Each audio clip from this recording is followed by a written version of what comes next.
ED के छापामार कार्रवाई से पहले अभय ने की प्रेस कॉन्फ्रेंस। बोले, मुझे पत्नी और बच्चों संग जेल भेजने की भाजपा बना रही है योजना।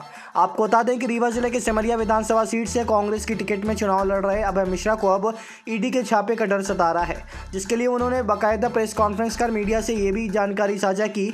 मीडिया से बातचीत करते हुए उन्होंने कहा कि मंगलवार रात या फिर बुधवार सुबह तक उनके घर में ईडी का छापा पड़ने की जानकारी मिली है।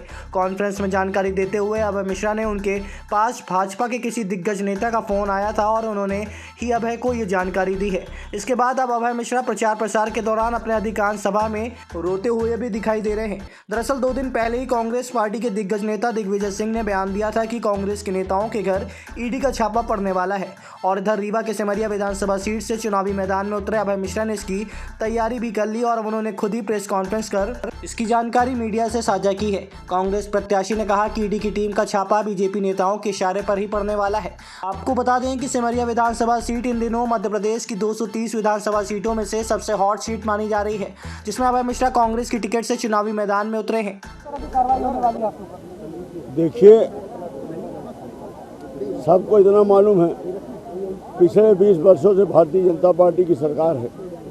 3 बार शिवराज जी मुख्यमंत्री बने और 3 ही बार सिगरौली के प्रभारी मंत्री कौन बनने लगा था? कौन बने सिगरौली के प्रभारी मंत्री? और सिगरौली में ऐसा क्या विकास कर दिया? आर्थिक राजधानी कौन है मध्य प्रदेश में? 2 हैं, 1 नंबर में सिगरौली, दूसरे नंबर पर इंदौर। सीएम साहब का और इनका रिश्ता गहरा है, उस गहरे रिश्ते को नहीं मिटाया जा सकता। और रीवा में कुशाभाऊ ठाकरे की भाजपा नहीं है, राजेंद्र शुक्ला जी के ठेके की भाजपा है। मुझे थोड़ा गलतफहमी हुई कि ये मंत्री नहीं है, शायद समय बदल गया है, पर नहीं, ऐसा नहीं। मैंने ये कफन बांध लिया है, मैं कफन बांध के निकल गया हूँ। जैसे ही अभी ईडी का आज छापा डाल रहे हैं ना, ये जेल में हमको जहर दे सकते हैं।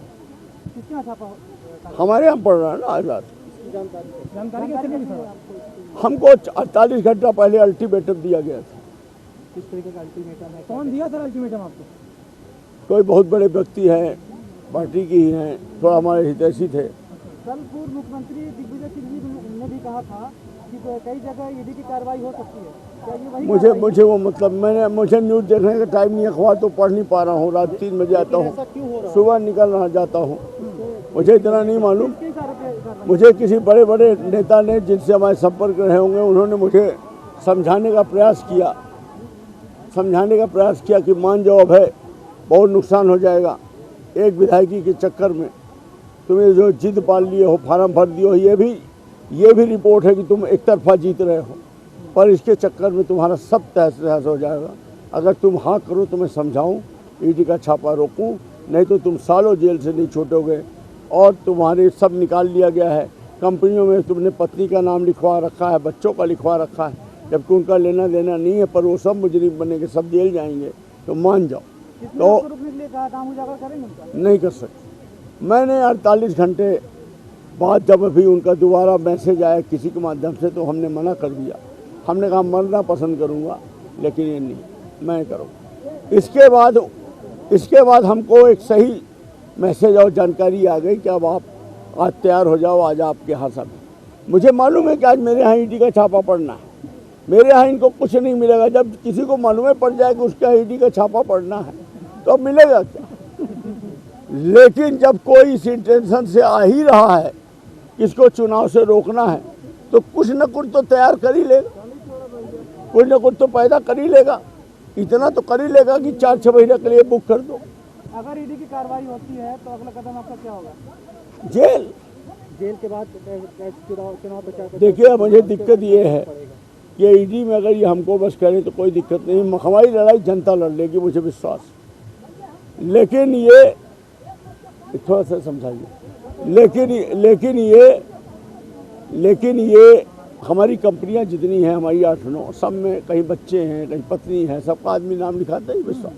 ये उनको सबको मुजरिम बना दे और सबको जेल भेजे। हमारी पत्नी कितनी सीधी सादी आप जानते हैं, वो भी जेल जाएगी, बच्चे भी जेल जाएंगे। राजेंद्र शुक्ला जी ने गृह मंत्री जी को परसों नसों ये समझा दिया है कि इस आदमी को बोतल के अंदर बंद करो, नहीं तो 8 सीट हरा देगा।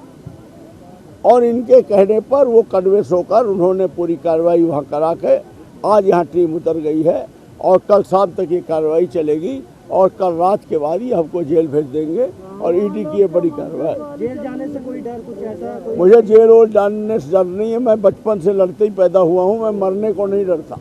मैंने तो कफन बांध ही लिया है। मैं जीवन में मरने उरने को नहीं डरता, ना मैं और किसी चीज़ों को डरता हूँ। मुझे इतना तकलीफ जरूर रहेगी कि मेरे बच्चे जो दूर स्कूल के पढ़े हैं, लंदन में पढ़े हैं, PhD हैं, साउथ एशियन हिस्ट्री में मास्टर हैं, जिन्होंने किसी को ऊंची आवाज़ में आज तक बात नहीं की है, उनको भी हमारे साथ 2018 के चुनाव में भी आपको रोकने का प्रयास किया गया था। हाँ नहीं, 2018 के चुनाव में ये क्या रोकते, हमने तो 6 महीना पहले ही वो करके मैंने इनसे लड़ने के लिए आया था, उसमें आमने सामने की लड़ाई थी। उस समय ये हराने का प्रयास किया गया था या जिताने का प्रयास किया गया था मेरी ओर से, ऐसा नहीं था। लेकिन इस बार इनको बड़ी मिर्ची लगी। ये तो हमको बिस्कुट खिला रहे थे कि 4 दिन और टहलाओ, अंतिम में बिस्कुट दे दो, और मैं पलट के इनको तमाचा मार के निकल आया। इनकी आंखें बक रह गई, अभी अंदर अंदर तड़प रहे, ऊपर से सीट जा रही, तो सीट बचाने के लिए ये रीवा संभाग में अभी ईडी यहाँ भी शुरू कर दी। क्या घर में विजिट हुई है सर ईडी की? मुझे पूरी जानकारी है। आज रात से लेके कल सुबह 5 बजे तक ये छापा मार देंगे और सब कुछ करेंगे। मैं क्यों करूँ चर्चा? मैं किसी के पास भीख थोड़ी मांगने ले जाऊँगा। वो मैं उनका विरोधी हूँ। वो हाथ में चल लेकर बच्चे पे फोटो में हाथ रखकर कब कसम खा दें, कब झूठ बोल दें, मैंने तो बहुत देख लिया। उन्होंने कोई चेतावनी दी कि अगर वापस आ जाओ? ये सब बातें अब मैंने बताया ना कि कोई बड़े आदमी ने वापस तो नहीं बोला, पर धमकी दी थी कि मत लड़ो चुनाव, सब कुछ अभी तक का बर्बाद हो जाएगा। और मैंने चुनाव लड़ने की ठानी है। सिमरिया में मैं नहीं चाहता हूँ कि आतंक का गढ़ बने और ये विधायक फिर से जीते। मैंने वो बीड़ा उठाया है, उसका मुझे ये परिणाम मिलेगा। अगर ईडी आपको बुलाती है पूछताछ के लिए या गिरफ्तारी के लिए तो आप जाएंगे? गिरफ्तारी तो कल शाम तक हो जाएगी मेरी, और मेरे परिवार की हो जाएगी, और चुनाव के बाद छोड़ा जाएगा। और जेल में रहेंगे? हाँ, जेल में रहेंगे। कैसे चुनाव लड़ेंगे जेल में रहे? तो आप मान ही लिए हैं कि आपकी गिरफ्तारी हो जाएगी। हो जाएगी। जनता को क्या संदेश देना चाहेंगे? मैं जनता को ये संदेश देना चाह रहा हूँ कि सिमरिया क्षेत्र की एक एक जनता जिसको मालूम है कि लड़ाई किस बात के से तुम्हारे लिए लड़ रहा हूँ, तुम मुझसे धोखा मत करो। और अगर मैं तुम्हारे लिए जेल जाने को तैयार हूँ, सब न्यौछावर करने को तैयार हूँ, और इसके बाद भी अगर तुमने साथ नहीं दिया और चुनाव में एक तरफा विद्रोह करके नहीं जिताया और इनको मैसेज नहीं दिया, तो कल तुम्हें तो वो कोई अभय मिश्रा नया पैदा नहीं होगा। वो कहेगा कि चलो समझौता कर लो, और कभी कोई आदमी सामने खड़ा नहीं होगा। ये मैं मैसेज देना चाहता हूँ, और मुझे पूरा विश्वास है कि मेरी लड़ाई जनता लड़ लेगी, क्योंकि जनता अभी भी लड़। रोटी पलटी जाएगी, जली रोटी पलटी जाएगी। वो तो एक दूसरी बात थी। मैं तो राजनीति में आमतौर पे कहता हूँ कि जनता की पूछ परख तभी है जब रोटी अलग।